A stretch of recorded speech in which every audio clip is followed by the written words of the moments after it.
जय हिंद दोस्तों। कैसे हो आप सभी? उम्मीद है आप सभी एकदम बढ़िया होंगे। मैं अनिल कुमार आपका स्वागत करता हूं फिर से आज के इस नए सेशन में दोस्तों। तो उम्मीद है दोस्तों आप सभी एकदम बढ़िया तरीके से होंगे दोस्तों। कुछ भाई मुझे फ़ोन करके पूछ रहे थे कि हमारे को मैथ समझने में दिक्कत होती है, मैथ्स में किस प्रकार क्वेश्चन करें, किस प्रकार कितना टाइम दे दोस्तों। तो जिन भाइयों को मैथ समझने में दिक्कत होती है ये वीडियो ज़रूर देखिए। आज से मैं प्रॉपर मैथ्स की कुछ इसे मैं क्लास नहीं बोल सकता, मैं कुछ मैथ्स के टॉपिक समझाने वाला हूँ दोस्तों। तो वो टॉपिक आप ध्यान से देखना। शुरुआत करते हैं अपन बेसिक से, एकदम जीरो से दोस्तों। अपन शुरू में सबसे पहले जो पढ़ेंगे वो टॉपिक है नंबर सिस्टम दोस्तों। सबसे पहले अपन नंबर सिस्टम पढ़ने वाले हैं दोस्तों। उसके बाद अपन टॉपिक वाइज टॉपिक हर एक एक टॉपिक पढ़ेंगे दोस्तों। सबसे पहले अपन नंबर सिस्टम पढ़ेंगे दोस्तों। तो पहला जो टॉपिक है वो है अपना नंबर सिस्टम।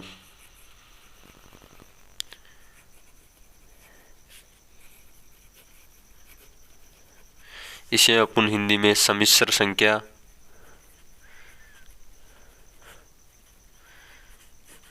या फिर इसको संख्या पद्धति अपन बोल सकते हैं। संख्या पद्धति दोस्तों। तो इसमें सबसे जो पहली बात है दोस्तों वो है परिमेय संख्या। मैं आपको इसमें परिभाषा नहीं बताऊंगा दोस्तों, आपको सीधा समझाने का काम है अपना। परिमेय संख्या। तो परिमेय संख्या में दोस्तों, परिमेय संख्याएं वह संख्याएं होती हैं जिन्हें पी बटावा क्यू के रूप में लिख सकते हैं दोस्तों। जिन्हें पी बटावा क्यू के रूप में लिख सकते हैं दोस्तों। ठीक है। फॉर एग्जांपल के लिए जैसे कि 1 हो गया, 2 हो गया, इधर 0 भी हो सकता है, 3, 4, 5 कुछ भी हो सकता है। ये अनंत तक चलती है दोस्तों परिमेय संख्याएं। परिमेय संख्याएं निश्चित नहीं है कि ये पॉजिटिव नंबर की तरफ यानी कि पॉजिटिव यानी कि धनात्मक की ओर ही चले। यह नेगेटिव ऋणात्मक की ओर भी चल सकती है दोस्तों। जैसे कि 0 हो गया, -1 हो गया, -2 हो गए, -3 हो गए, -4 हो गए, -5 हो गए दोस्तों। ठीक है। और परिमेय संख्या को हम पी बटाव क्यू के रूप में लिख सकते हैं। ठीक है। तो जैसे कि 1/2 हो गया, 3/5 हो गया, कुछ भी ले लो आप दोस्तों जिनको अपन पी बटावा क्यू के रूप में लिख सकते हैं दोस्तों। जैसे 4/5 हो गया, 6/5 हो गया, 7/11 हो गया, ये कुछ भी हो सकता है दोस्तों। ठीक है। इसके अलावा जो परिमेय संख्या है वो माइनस में भी हो सकती हैं दोस्तों। जैसे कि -1/2 ले लो, -7/6 ले लो, -5/11 ले लो, या फिर -10/11 ले लो। ये अनंत तक कुछ भी हो सकती है दोस्तों परिमेय संख्याएं जिन्हें अपन पी बटावा क्यू के रूप में लिख सकते हैं दोस्तों। ठीक है। मैं इसकी पीडीएफ नहीं उपलब्ध कराऊंगा दोस्तों। पीडीएफ उपलब्ध कराने का नुकसान होता है दोस्तों, आप पीडीएफ से पढ़ते हो तो पीडीएफ से पढ़ने का अपने नुकसान ही होता है दोस्तों। आप इसे दोबारा रिवीजन नहीं करते। देखिए मैथ की क्लास एक बार देखने से मैथ समझ में नहीं आएगी, मैथ्स को बार बार रिवीजन करना पड़ेगा दोस्तों। उसके बाद हमारे पास ज़्यादा टाइम नहीं है दोस्तों, अपन जल्दी जल्दी से रिवीजन करते हैं। तो सेकंड नंबर पे आती हैं अपरिमेय संख्या। उम्मीद है दोस्तों आपको अच्छी तरीके से दिख रहा होगा और अच्छी तरीके से समझ में आ रहा होगा। समझने में कोई दिक्कत हो रही है दोस्तों तो एक बार कमेंट में ज़रूर बताएं दोस्तों। अपरिमेय संख्या। देखिए लिखने में या जोड़ बाकी गुणा भाग करने में कहीं पे भी दिक्कत हो सकती है, गलती हो सकती है दोस्तों। वो कोई बड़ी इश्यू नहीं है दोस्तों। कैमरे में भी कुछ इशू आ सकता है दोस्तों, हम 1-2 दिन में इस समस्या को भी ठीक कर देंगे दोस्तों। एकदम प्रॉपर अपना जो कैमरा है वो सेटअप कर देंगे। ठीक है। लेकिन हमने बोर्ड पे ये चीज़ें नहीं बताई क्योंकि एकदम कॉपी पे समझना एकदम अच्छे तरीके से समझ में आता है दोस्तों, इस वजह से हमने कॉपी का यूज़ किया है दोस्तों यहाँ पे। तो नेक्स्ट लेते हैं अपरिमेय संख्याएं। अपरिमेय संख्याएं वह संख्याएं हैं जिनको अपन पी बटावा क्यू के रूप में नहीं लिख सकते हैं दोस्तों। जी हाँ, परिमेय संख्याएं वो संख्याएं होती हैं जिन्हें अपन पी बटावा क्यू के रूप में नहीं लिख सकते हैं। मैं यहाँ डेफिनेशन नहीं दिखाऊंगा दोस्तों। ठीक है। जैसे कि 1/0 पाई हो गया, अब पाई को अपन एक चीज़ नोटिस कर सकते हैं दोस्तों। आप कहोगे कि पाई को अपन 22/7 भी लिख सकते हैं दोस्तों। जी हाँ, ज़रूर लिख सकते हैं दोस्तों, लेकिन 22/7 एक परिमेय संख्या है, ठीक है। और जो पाई है यह एक अपरिमेय संख्या है। क्या है? अपरिमेय संख्या है दोस्तों, ठीक है। इसके अलावा और अन्य चीज़ें भी हो सकती हैं अपरिमेय संख्या में है, जैसे √3। यहाँ √3 का अपन वर्ग नहीं निकाल सकते, लेकिन जैसे कि √4 दे दे अपने को, तो ये किसका रूट होता है? ये तो 2 का रूट होता है, तो ये एक परिमेय संख्या हो जाएगी √4 तो, लेकिन √3 एक अपरिमेय संख्या ही रहेगी, ठीक है। इसी प्रकार अन्य एग्जाम्पल भी हो सकते हैं दोस्तों, ठीक है। या आप उन नोट लगा के भी इस चीज़ को लिख सकते हैं दोस्तों कि पाई एक अपरिमेय संख्या है, अपरिमेय संख्या, ठीक है। लेकिन 22/7 एक परिमेय संख्या है,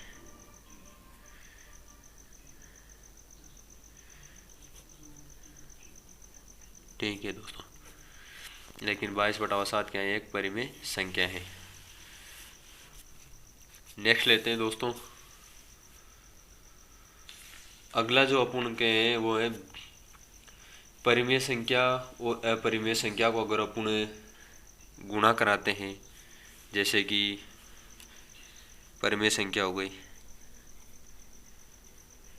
परिमेय संख्या, परिमेय संख्या को अपन या तो गुणा कराएं या अपन इसे जोड़ें या फिर इसे घटाएं, किसके साथ? अपरिमेय संख्या के साथ।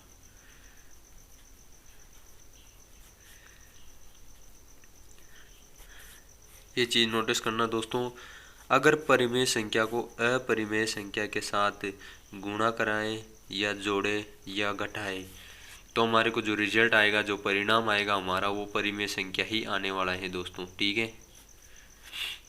जैसे कि 5 ले लिया यहाँ पे, 5 क्या है? एक परिमेय संख्या है, जिन्हें अपन P/Q के रूप में लिख सकते हैं दोस्तों, ठीक है। प्लस ले लो यहाँ पर, और अपरिमेय संख्या है दोस्तों जिन्हें हम P/Q के रूप में नहीं लिख सकते हैं दोस्तों, ठीक है। यहाँ कुछ गलती हो गई दोस्तों, सॉरी। यहाँ पर अपरिमेय नहीं दोस्तों, यहाँ पर परिमेय आएगा। अगर अपन परिमेय संख्या को परिमेय संख्या के साथ गुणा करेंगे, जोड़ेंगे या घटाएंगे, तो परिमेय संख्या ही अपने को प्राप्त होगी दोस्तों। तो जैसे इधर परिमेय संख्याएँ 5 हैं और परिमेय संख्या दूसरी 3 ले लो, तो इनको जोड़ेंगे ना, तो अपने पास क्या आएगा? 8 आएगा। तो 8 एक परिमेय संख्या ही होती है दोस्तों, ठीक है। और इसको अपन जैसे गुणा करा दें, 5 × 3, 5 × 15, तो ये भी क्या है? एक परिमेय संख्या ही है दोस्तों।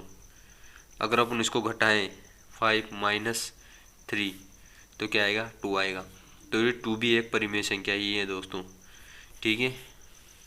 समझने में कोई दिक्कत हो तो दोस्तों कमेंट कर दे, ताकि हम इस चीज़ को भी सुधार सकें।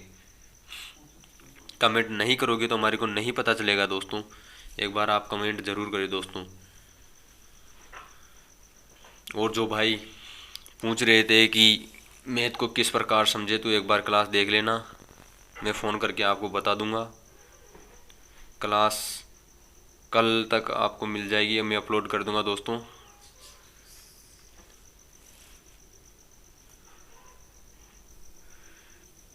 कल तक मेरे कहने का मतलब ये है कि दोस्तों आपको पूर्णतः मेरे जो चैनल हैं उस पर प्लेलिस्ट के रूप में आपको मैथ की क्लासें मिल जाएगी, ठीक है। तो नेक्स्ट अपन लेते हैं, जैसे अपरिमेय संख्या आ गई, अपरिमेय संख्या, अपरिमेय संख्या को अपन जोड़ेंगे या घटाएंगे, किसके साथ? अपरिमेय संख्या के साथ ही घटाएंगे या जोड़ेंगे, तो अपने यहाँ पर परिमेय संख्या भी आ सकती हैं और अपरिमेय संख्या भी आ सकती हैं।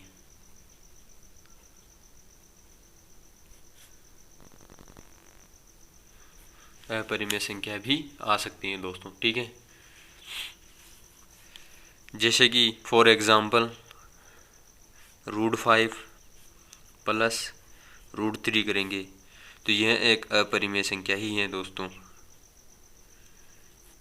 लेकिन अगर अपन जैसे कि √7 माइनस √7 ले लें, सेम जैसे अपरिमेय संख्या अपरिमेय संख्या, ये भी अपरिमेय, ये भी अपरिमेय है दोस्तों, तो यहाँ क्या आएगा, 0 आएगा, जबकि 0 क्या है, एक परिमेय संख्या है दोस्तों।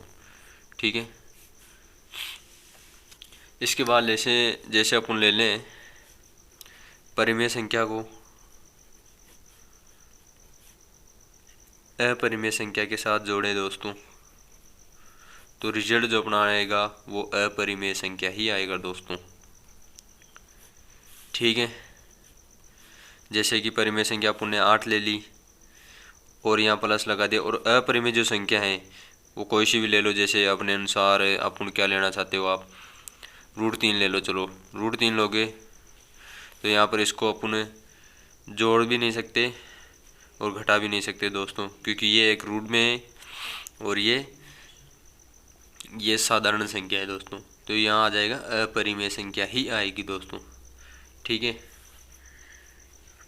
और परिमेय संख्या को अपरिमेय संख्या के साथ अगर गुणा करेंगे दोस्तों, तो संख्या अपने यहाँ पर रिजल्ट जो आएगा दोस्तों वो परिमेय भी आ सकता है या फिर अपरिमेय भी आ सकता है दोस्तों। ठीक है। ज़्यादा कुछ मैं समझाऊंगा नहीं दोस्तों। ठीक है। आगे जो अपन पढ़ेंगे दोस्तों, जो नेक्स्ट टॉपिक जो अपना होने वाला है वो दशमलव भिन्नों का जोड़ हो गया दोस्तों। ये छोटी मोटी चीज़ें होती हैं, मैं एक ही बताऊंगा दोस्तों, इसमें ज़्यादा नहीं बताऊंगा। जैसे 3.67 है प्लस 8.175 है प्लस कुछ भी ले लो, यहाँ पर 1.102 ले लो दोस्तों। तो इसको जो जोड़ने का तरीका है दोस्तों, आपको जैसे ये पॉइंट दिख रहा होगा, यहाँ भी पॉइंट है, यहाँ भी पॉइंट है, तो जब भी ऐसे कुछ आपको क्वेश्चंस देखने को मिले पेपर में, यहाँ दोस्तों एक बार और मैं बता दूँ, ऐसे ही क्वेश्चन अपने को एग्ज़ाम में देखने को मिलते हैं। ठीक है। तो इसको सॉल्व करने के लिए अपने को सबसे पहले जो पॉइंट है उस पॉइंट के नीचे पॉइंट को जमाना पड़ेगा, और जो पॉइंट के आगे की संख्या है उसको इस प्रकार रखें, और जो पीछे वाली संख्या है उसको इस तरीके से लिख दे दोस्तों। ठीक है। यहाँ 2 अंक हैं, यहाँ 2 अंक लिख दिए, यहाँ 3 अंक थे, अपन ने 3 अंक लिख दिए। अगर इसके ऊपर कोई अंक नहीं है तो पॉइंट के बाद अपन इधर जो संख्या है उसमें 0 लगा सकते हैं दोस्तों, उसमें कोई दिक्कत नहीं है। ठीक है। अब जो नेक्स्ट है वो है 1.102 है दोस्तों। तो आपको दशमलव के नीचे दशमलव लिखना है और पॉइंट के बाद जैसी संख्या है उसको उसी प्रकार लिखना है दोस्तों। इसको जोड़ेंगे अपन, तो 5 और 2 7, 7 और 7 14, 14 की 4 हासिल 1, 6 और 1 7, 7 और 1 8, 8 और 1 9 हो जाएगा दोस्तों। ये पॉइंट के नीचे पॉइंट लिखना है अपने को, 1 और 8 9, 9 और 3 12, तो ये 12 लिख देंगे दोस्तों। ठीक है। ये इसका आंसर होने वाला है दोस्तों। अब जो घटाव है वो घटाव भी इसी प्रकार हो जाएगा, घटाव और ये दोनों संख्याएं एक जैसी होती है दोस्तों। ये अपना जोड़ कंप्लीट हो चुका है, घटाव भी ऐसे ही हो जाएगा दोस्तों। ठीक है। अब अपन करते हैं गुणा वाले संख्या। गुणा आपको किस प्रकार करना है दोस्तों। ठीक है। तो अपन नेक्स्ट पेज पे ये करते हैं दोस्तों।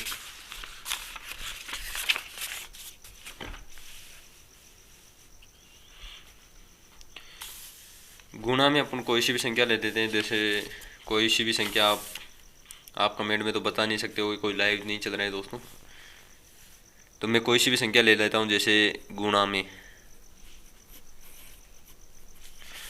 अपने अनुसार कोई सी भी संख्या ले लो, जैसे 0.6 इंटू 0.8 ले लो।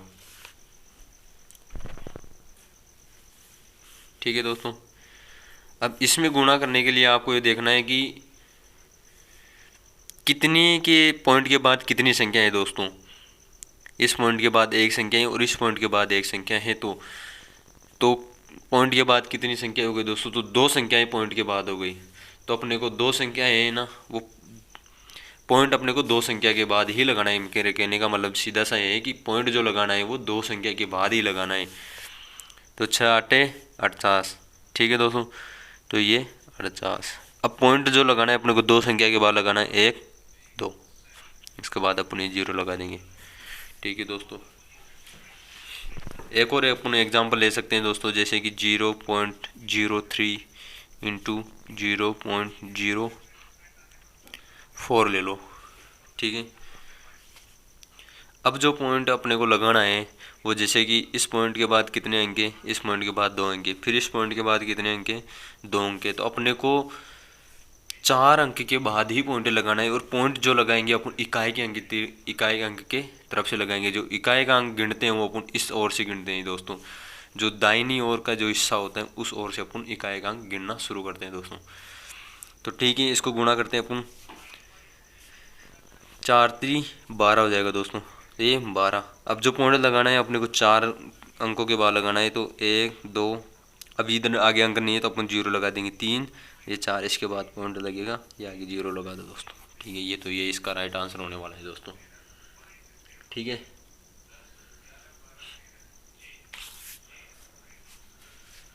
और जो कुछ एक और चीज़ें आपको देखने को मिलती हैं, जैसे कि भिन्न में कोई संख्या मिलती है दोस्तों आपको, जैसे 3 सही 4/5। तो इसको सरल भिन्न में बदलना होता है। तो इसको सरल भिन्न में बदलने के लिए आपको इस चीज़ को इससे गुणा कराना पड़ेगा। जैसे 5 को 3 से गुणा कराएंगे तो कितने आ गए, 15 आ गए। अब जो 15 है ना, उस 15 में ये ऊपर वाली जो संख्या है ये जोड़ना है दोस्तों। इसको तो गुणा करना है, इसको जोड़ना है। 15 और 4 19 आ जाएगा दोस्तों, 19/5 इसका आंसर होगा।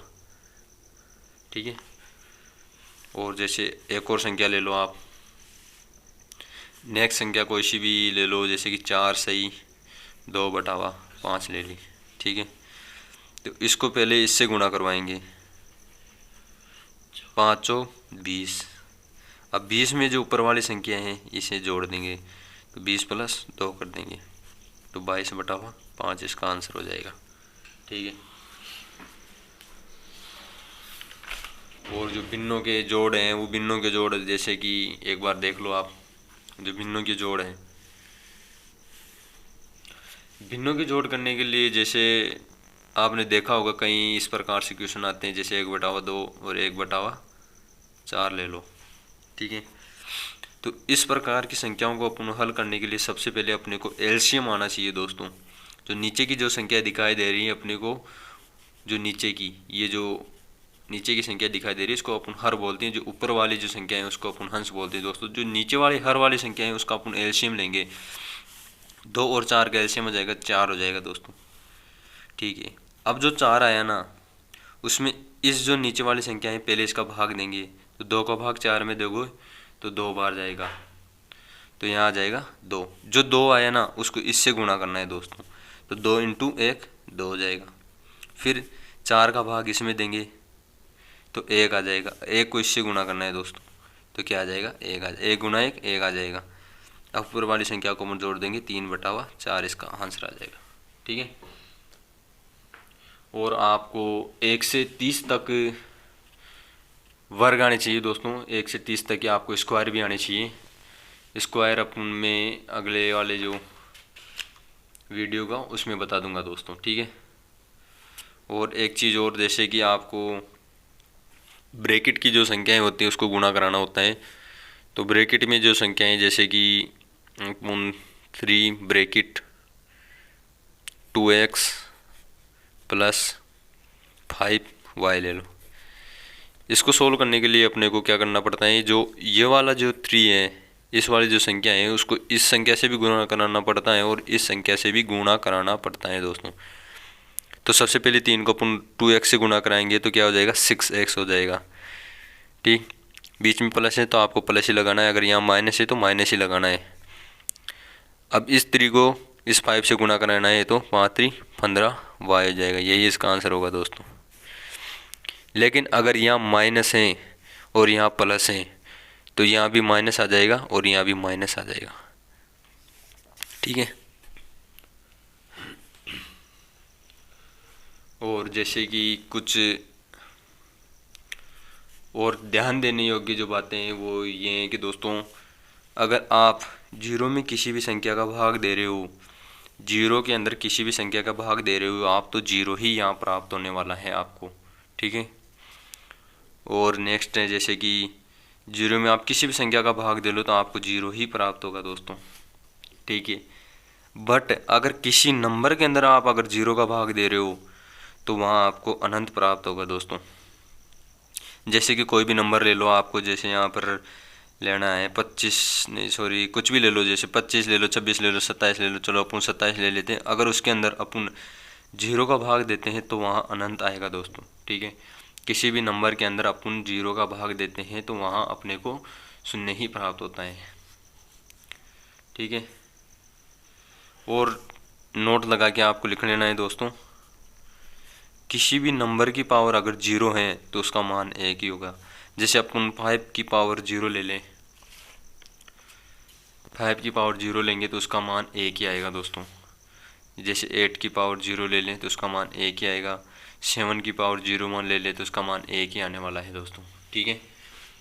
किसी भी नंबर ले लो, कोई सा भी नंबर ले लो, उसके अगर हाथ में अगर जीरो है तो उसका मान एक आएगा, ठीक है। इसके बाद जैसे कि जीरो का फैक्टोरियम है, फैक्टोरियम समझते हो, इसको अपन ऐसे भी लिख सकते हैं फैक्टोरियम, जैसे जीरो का फैक्टोरियम, इस प्रकार भी इसको लिख सकते हैं। तो जो इसका मान आने वाला है वो भी एक ही मान आने वाला है दोस्तों। और जो एक का फैक्टोरियम है उसका मान भी एक ही आता है दोस्तों। अब फैक्टोरियम क्या होगा आपके दिमाग में आएगा, फैक्टोरियम वो होते हैं जैसे कि 4 का फैक्टोरियम निकालना है तो अपन इसको एक तक उल्टा गुणा करना पड़ता है, जैसे कि 4 × 3 × 2 × 1, ये इसका फैक्टोरियम होता है दोस्तों। इसको एक तक उल्टा गुणा करना पड़ता है, ठीक है। और इसके बाद जैसे कि भाग हो गया, भाग जैसे नॉर्मली भाग आपको आते होंगे दोस्तों। ये छोटी मोटी चीज़ों में टाइम वेस्ट नहीं करना है दोस्तों। अभी आगे जो है अपने को ये तो आता है होगा दोस्तों आपको, माइनस को माइनस से अपन गुणा कराएंगे तो प्लस आएगा दोस्तों। जैसे कि -2 × -3 है, अगर अपन इसको गुणा कराएंगे तो माइनस माइनस से गुणा होकर प्लस बन जाता है दोस्तों। तो प्लस अपन किसी संख्या के आगे, जो संख्या प्लस की होती है उसके आगे अपन प्लस लगाते नहीं है दोस्तों, तो इसका मान हो जाएगा 6, ठीक है। अगर कोई संख्या माइनस में है और उसकी घात सम है, अब ये ऐसे समझ में नहीं आएगा लेकिन मैं इस प्रकार बता दूं कि जैसे कि माइनस के कुछ कोई सी भी संख्या ले लो, अपन 3 ले लेते हैं, अगर उसकी घात सम है। अब समघात का मतलब ये है कि जैसे कि 2 हो गया, 4 हो गया, 6 हो गया, 8 हो गया, ऐसे अगर समघात हैं, सम मतलब वो होती हैं जिसमें 2 का भाग पूरा पूरा चला जाए, तो यहाँ समघात हैं ये, तो इधर जो संख्या आएगी, जो मान आएगा वो प्लस में ही आएगा दोस्तों। लेकिन अगर यहाँ संख्या माइनस में है और घात विषम है तो इधर मान भी माइनस में आएगा, ठीक है। और जो आगे चीज़ें जैसे कि अब जो मेन जो आपके पेपर में क्वेश्चन आता है वो यहीं से आता है दोस्तों, और बहुत सी बार यहाँ से पेपर में क्वेश्चन भी उठ चुका है दोस्तों। घात के ऊपर घात और कोष्टक का जो माध्यम होता है, मैं डेफिनेशन नहीं लिखाऊंगा दोस्तों, मैं सीधा सा ही आपको समझाने वाला हूँ दोस्तों। घात के ऊपर घात यानी कि घात के ऊपर घात, कैसे घात, जैसे कि यहाँ पर कोई नंबर ले लिया अपन 3 ले लिया, उसका स्क्वायर, फिर उसका स्क्वायर, घात के ऊपर घात और ब्रैकेट वाला सिस्टम हो, ये ब्रैकेट लग रहा है और उसके ऊपर घात हैं तो घातें गुणा हो जाती है दोस्तों, तो ये घातें गुणा हो जाएगी तो 3 की पावर 4 हो जाएगी। तो अपन इसको सोल्व कर देंगे, जैसे 3 × 3 × 3 × 3, तो 3-4 बार लिखा जाएगा यहाँ, बल्कि ना कि 3 × 4, ये लिखना गलत होगा दोस्तों। इसको इस प्रकार अपन लिख सकते हैं, ठीक है। और फॉर एग्जांपल दूसरा और एग्जांपल ले लो, जैसे कि 2 की पावर 3 × 4 ले लिया, तो ये घातें ऊपर में है दोस्तों, यानी कि घातें घात के ऊपर घात और ब्रैकेट वाला माध्यम है तो घातें गुणा हो जाएगी, तो ये इसके घात हो जाएगी। इसका मतलब ये है कि 2 × 12, ये इसका मतलब नहीं होगा दोस्तों। इसका मतलब हो गया 2 को अपने को 12 बार लिखना है दोस्तों। ठीक है, इस प्रकार 2 को अपने को 12 बार लिखना है। इधर जगह तो है नहीं। ठीक है, इसके बाद जैसे कि आपको इस प्रकार से कोई संख्या देखने को मिलती है, उसके ऊपर स्क्वायर लगाओ दोस्तों। तो ये स्क्वायर से ये रूट कट जाता है दोस्तों। अगर यहाँ कुछ नहीं दिया हो रूट के अंदर, जैसे कि रूट के अंदर यहाँ कुछ नहीं दिया हो इस जगह पे, तब अपन उसका इस रूट मानते। और जैसे यहाँ पर अगर कुछ संख्याएं, कोई भी संख्या है, और यहाँ 3 दिया हो तो उसको घनमूल मानते हैं और इसको वर्गमूल मानते हैं। ठीक है दोस्तों, इसके बाद जो है ये कटा कैसे दोस्तों, कहीं के दिमाग में रहा होगा कि ये कटा कैसे। तो 2 जो रूट हैं अपन इसको कैसे लिख सकते हैं, 2 की पावर 1/2 इसको लिख सकते हैं दोस्तों। ठीक है, और जो ये 2 हैं वो यहाँ रहता है दोस्तों, जो बाहर है। कहने का मतलब ये सीधा सा ये 2 से गुना हो जाता है और ये इससे कट जाता है, बचता 2 ही है हमारे पास। और जो घनमूल होता है वो घनमूल क्यूब से कटता है। वर्गमूल तो इससे कट गया स्क्वायर से। और जो घनमूल होता है जैसे कि √2 ले लो, क्यूब ले लो यहाँ पे, और इधर घनमूल है, इसका क्यूब करना है अपने को दोस्तों। और इधर ये घनमूल है, यानी कि रूट जो होते हैं वो अगर यहाँ पे 3 लगाओ तो उसको अपन घनमूल बोलते हैं, और जो यहाँ पर कुछ नहीं लगाओ तो उसको अपन वर्गमूल बोलते हैं। ये इससे कट जाता है दोस्तों। ठीक है, नेक्स्ट जो है जो दोस्तों वो है पूर्णांक संख्या। पूर्णांक संख्या, पूर्णांक संख्याएं वो संख्याएं होती हैं जो 0 से प्लस की तरफ और माइनस की तरफ, जो दोनों तरफ चलती हैं, जैसे कि 1 2 3, और ये अनंत तक जाती हैं। और इधर भी -1 -2 -3, और ये अनंत तक जाती है दोस्तों। ये पूर्णांक संख्याएं होती है दोस्तों। ठीक है, और जो पूर्ण संख्याएं होती है दोस्तों, पूर्ण संख्या, ठीक है, वो 0 से शुरू होती है दोस्तों, वो नेगेटिव की तरफ नहीं जाती है दोस्तों, वो 0 से शुरू होती है, वो पूर्ण संख्या हो जाती है। 0 1 2 3 4 5 इस प्रकार अनंत तक चलती है दोस्तों। लेकिन जैसे कि कोई संख्याएं माइनस में है, पॉइंट में है, या फिर बटावा में है, या फिर रूट में है, तो वो संख्याएं पूर्ण संख्या नहीं हो सकती। और जो प्राकृत संख्या है, प्राकृत संख्या वो 1 से शुरू होती हैं। और जो पूर्ण संख्या है वो 0 से शुरू होती है, और जो प्राकृत संख्या है वो 1 से शुरू होती है दोस्तों, और अनंत तक जाती है। ठीक है,